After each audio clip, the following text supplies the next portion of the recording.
안녕하세요. 오늘 저희는 많은 분들이 마음속 깊이 공감하실 법한 조금은 역설적인 질문으로 이야기를 시작해보려 합니다.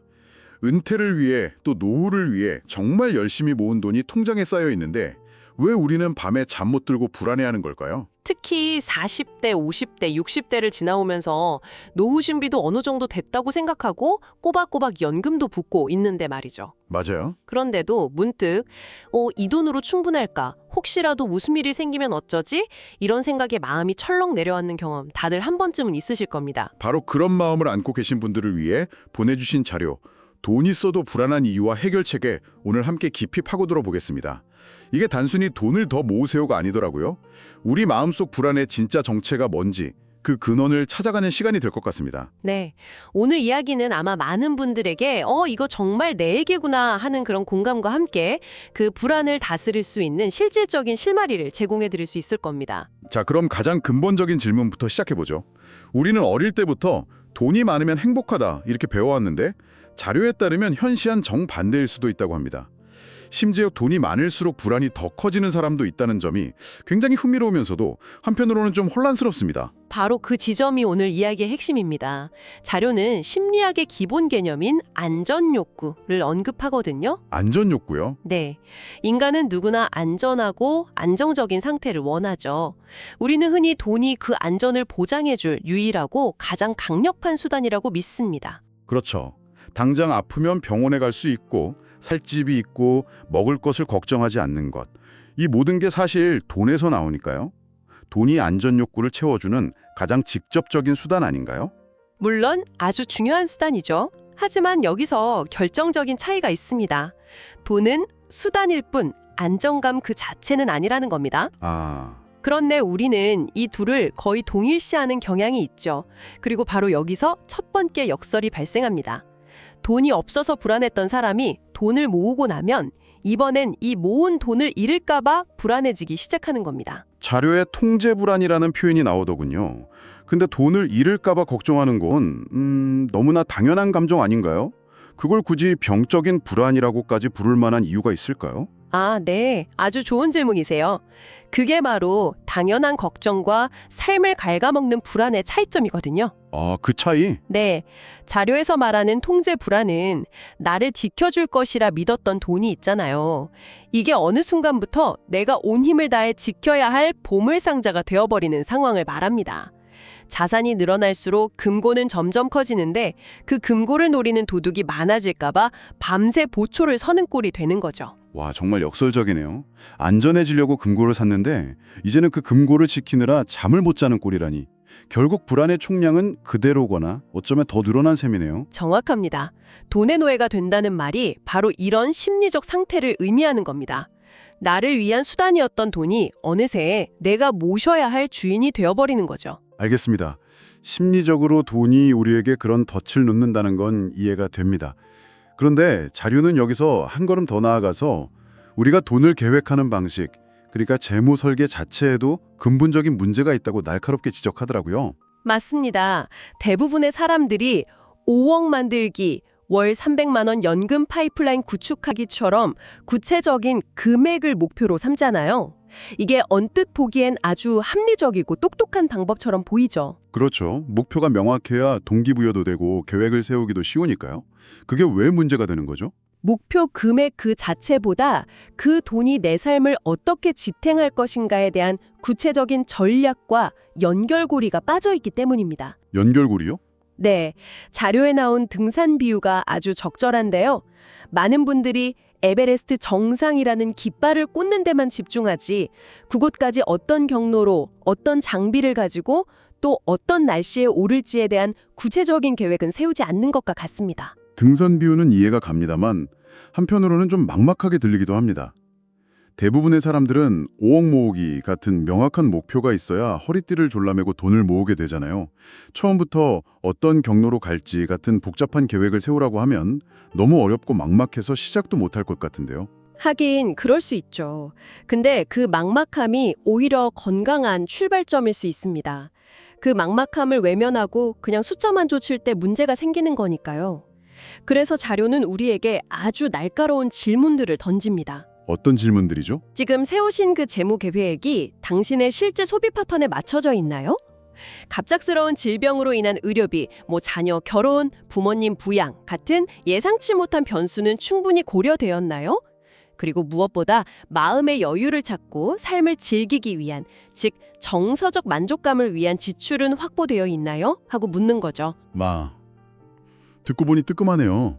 보통 그런 항목들은 여유되면 하자는 이름으로 계획의 가장 뒷순위로 밀려나기 십상이니까요. 그저 막연히 이 정도 돈이면 어떻게든 되겠지라고 생각했던 것 같습니다. 마치 목적지도 정하지 않고 무작정 배를 만들어서 바다로 나가는 것과 비슷하네요. 바로 그겁니다. 내 삶의 구체적인 모습과 단단하게 연결되지 않은 돈은 그저 통장 위에 떠다니는 숫자에 불과합니다. 그 숫자가 아무리 커져도 내 삶의 불안을 잠재워주지 못하는 이유가 바로 여기에 있는 거죠. 언제 터질지 모르는 시한폭탄을 그저 바라만 보고 있는 기분일 겁니다. 돈을 계획하는 방식의 문제까지는 이해가 되는데 자료는 여기서 한 걸음 더 깊이 들어가더라고요.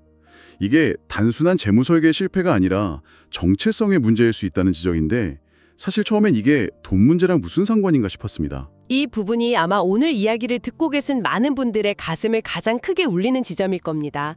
수십 년간 오 부부장, 오 과장처럼 나를 증명해주던 명함이 사라지고 또 오의 엄마, 오의 아빠라는 역할도 자녀들이 독립하면서 희미해졌을 때 우리에게는 무엇이 남을까요? 정말 텅 빈 느낌이 들 것 같네요. 그때 만약 기댈 곳이 오직 통장 잔고뿐이라면 상상만 해도 아찔합니다. 그렇습니다. 만약 돈이 나의 유일한 의지처이자 마지막 남은 정체성이 된다면 잔고가 조금이라도 줄어드는 것이 내 존재 가치가 깎여나가는 것처럼 느껴지게 됩니다. 주식시장이 하락하면 내 인생이 실패한 것 같고 예상치 못한 지출이 생기면 내 삶에 구멍이 뚫린 듯한 극심한 불안을 겪게 되는 거죠. 자료에 나온 그 52세 여성분의 사례가 바로 그 경우였죠. 퇴직금도 충분히 받았고 남편 연금도 있어서 경제적으로는 남들이 부러워할 만한 상황인데도 왜 이렇게 불안한지 모르겠다고 하셨잖아요. 네, 그분의 이야기를 좀 더 깊이 들여다볼 필요가 있습니다. 상담 초기에는 그분도 계속 돈 이야기를 했습니다. 이 돈으로 남은 30년, 40년을 살 수 있을까요? 물가가 더 오르면 어떡하죠? 하지만 상담이 깊어지면서 진짜 속마음이 드러났죠. 그 불안의 진짜 원인은 돈의 액수가 아니었습니다. 바로 불확실한 미래에 대한 통제력의 부재와 통제력의 부재요? 네, 그리고 앞으로 남은 수십 년의 시간을 무엇으로 채워야 할지 모르겠다는 그 막막함이었습니다. 결국 돈이 부족해서가 아니라 그 돈으로 무엇을 해야 할지 그리고 돈 없이 나는 누구인지에 대한 답이 없어서 불안했던 거군요. 정확합니다. 이것이 돈이 있어도 불안한 가장 근본적인 이유입니다. 돈이라는 훌륭한 도구를 손에 쥐고도 그 도구로 무엇을 만들지에 대한 설계도가 없는 상태인 거죠. 듣다 보니 좀 답답하고 무력한 마음까지 드네요. 심리적인 덫, 계획의 문제, 정체성의 위기까지. 원인은 알겠는데 그럼 도대체 어디서부터 시작해야 이 불안의 고리를 끊을 수 있을까요? 자료에서 뭔가 구체적인 실마리를 제공하나요? 물론입니다. 다행히 자료는 이 막막함 속에서 우리가 당장 시작해 볼 수 있는 4가지 아주 실질적이고 구체적인 해결책을 제시합니다. 첫 번째 해결책부터가 우리의 고정관념을 완전히 뒤집습니다. 어떤 건가요? 바로 숫자 중심의 재무 목표에서 벗어나 삶의 시나리오를 먼저 그리라는 겁니다. 삶의 시나리오요? 네, 돈 계산부터 하는 게 아니라 내가 앞으로 어떤 모습으로 살고 싶은지, 무엇을 할 때 가장 행복하고 가슴이 뛰는지를 먼저 구체적으로 정의하는 거죠. 이걸 좀 더 구체적으로 예를 들어 주실 수 있을까요? 막상 삶의 시나리오를 그려보세요라고 하면 뭘 어떻게 해야 할지 막연하게 느껴질 것 같거든요. 그럼요. 가령 은퇴를 앞둔 60대 선생님이 계시다고 해보죠. 기존의 방식이라면 연금 월 250만 원 만들기가 목표였을 겁니다. 하지만 새로운 방식은 이렇게 시작합니다. 노트를 펴고 나는 오전에 작은 텃밭을 가꾸고 오후에는 동네 도서관에서 아이들에게 책을 읽어주는 봉사를 하고 싶다. 그리고 한 달에 2번은 손주들을 불러 함께 저녁을 먹고 싶다. 라고 적는 겁니다. 아, 그렇게 내가 원하는 삶의 모습을 구체적인 그림으로 그리는 거군요. 맞습니다. 그렇게 내가 원하는 삶의 조각들을 구체적으로 그려낸 후에야 비로소 그 삶을 유지하는 데 현실적으로 얼마의 돈이 필요한지 계산할 수 있게 됩니다. 월 250이라는 막연한 숫자가 아니라 텃밭 가꾸기 재료비 월 5만 원, 교통비 월 10만 원, 손주들 용돈 및 식비 월 40만 원, 이렇게 생생한 이름이 붙은 돈이 되는 거죠. 순서가 완전히 바뀌어야 합니다. 순서가 바뀌어야 한다. 정말 중요한 지적이네요. 두 번째 해결책은 뭔가요? 둘째, 나만의 위기 대응 시나리오를 구체적으로 짜두는 겁니다. 일종의 금융 민방위 훈련 같은 거죠. 금융 민방위 훈련이요. 재미있는 표현이네요. 하지만 한편으로는 좀 불길하게 들리기도 합니다. 굳이 최악의 상황을 상상해야 할 필요가 있을까요? 이건 비관적으로 미래를 보라는 뜻이 아닙니다. 오히려 그 반대죠. 아, 그런가요? 네, 우리의 불안은 막연함에서 옵니다. 어둠 속에 정체 모를 무언가가 있을 때 가장 무서운 것처럼요. 이 훈련은 그 어둠에 불을 켜는 작업입니다. 갑작스러운 질병으로 큰 의료비가 필요할 때, 자녀에게 급히 목돈을 지원해야 할 때, 혹은 금융위기가 닥쳤을 때, 이런 최악의 상황들을 미리 가정해보고 그때 나는 1단계로 이렇게, 2단계로 저렇게 대응하겠다는 계획을 시뮬레이션 해보는 겁니다. 어둠 속 괴물의 정체를 확인하는 작업이라는 비유가 와닿네요. 막상 불을 켜보면 그냥 옷걸이에 걸린 코트일 수도 있는 것처럼요. 맞습니다. 실제로 재난훈련을 해본 사람이 실제 상황에서 더 침착하게 대응할 수 있듯이 이런 위기 시나리오를 미리 고민해두는 것만으로도 막연한 불확실성에 대한 통제력이 생깁니다. 어떤 일이 닥쳐도 나는 이겨낼 계획이 있다는 믿음이 생기면서 마음이 훨씬 편안해지는 효과가 있습니다. 알겠습니다. 그럼 세 번째는 아까 이야기했던 정체성에 관한 이야기겠군요. 네, 맞습니다. 셋째, 돈과 분리된 나만의 정체성을 다시 찾는 겁니다. 자료는 우리에게 직접 질문을 던지라고 조언하죠.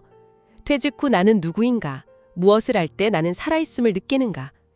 이 질문들에 대한 답을 조용한 곳에서 노트에 직접 한번 적어보는 것이 큰 도움이 됩니다. 직업이나 역할을 적는 칸이 텅 비어있을 때 그 막막함이 떠오르네요. 거기에 무언가 새로운 것을 채워 넣는 작업이군요. 네, 거창한 답이 아니어도 좋습니다. 세상에서 가장 맛있는 김치찌개를 끓이는 사람, 동네 화초를 가장 잘 가꾸는 전문가, 손주에게 옛날 이야기를 가장 재미있게 들려주는 할머니처럼요. 소박하지만 오롯이 나를 설명해주는 새로운 이름들을 찾아보는 겁니다. 이런 정체성들은 통장 잔고가 줄어도 결코 사라지지 않는 진짜 나의 자산이 되어줄 겁니다. 맞습니다. 하지만 실천하기는 가장 어려울 수도 있겠다는 생각도 들더군요. 네, 바로 지금의 삶을 온전히 즐기는 것입니다. 불안은 본질적으로 아직 오지 않은 미래에 대한 걱정에서 오거든요. 하지만 자료는 그 불안을 잠재우는 가장 강력한 힘은 미래에 대한 완벽한 계획이 아니라 현재에 대한 만족감에서 나온다고 힘주어 강조합니다. 온갖 걱정 속에 보내고 있는 바로 지금 이 순간이 어쩌면 내 인생에서 가장 건강하고 가장 풍요로운 순간일지도 모른다는 사실을 깨닫는 것. 그것만으로도 많은 것이 달라질 수 있겠네요. 그렇습니다. 우리는 미래를 위해서 현재를 너무 쉽게 희생하는 경향이 있습니다. 하지만 행복은 적금이 아니잖아요. 지금 이 순간 따뜻한 차 한 잔을 마시고 좋아하는 음악을 듣고 사랑하는 사람과 눈을 맞추는 그 작은 만족감들이 모여서 불안을 이기는 단단한 마음의 근육을 만들어준다는 것을 잊지 말아야 합니다. 오늘은 돈이 있어도 불안감을 느끼는 근본적인 이유와 그 구체적인 해법에 대해 깊이 있게 이야기 나눠봤습니다. 결국 진정한 안정감은 통장 잔고의 숫자가 아니라 내 삶의 방향을 스스로 설계하고 통제할 수 있다는 믿음에서 나온다는 것을 다시 한번 깨닫게 되네요. 네, 자료의 마지막 문장이 긴 여운을 남깁니다. 돈은 필요하지만 돈이 불안을 해결해주진 않습니다. 우리는 돈보다 더 근본적인 것을 지금부터 준비해야 합니다. 이 문장이 오늘 나눈 모든 이야기의 핵심을 담고 있다고 생각합니다. 만약 당신의 노후를 위해 쌓아야 할 가장 중요한 자산이 돈이 아니라 돈과 상관없이 나를 행복하게 만드는 것들에 대한 깊은 이해와 경험이라면 어떨까요? 그 진짜 자산을 쌓기 위해 오늘 당장 시작할 수 있는 가장 작고 사소한 행동은 무엇일지 한번 생각해 보시면 좋겠습니다.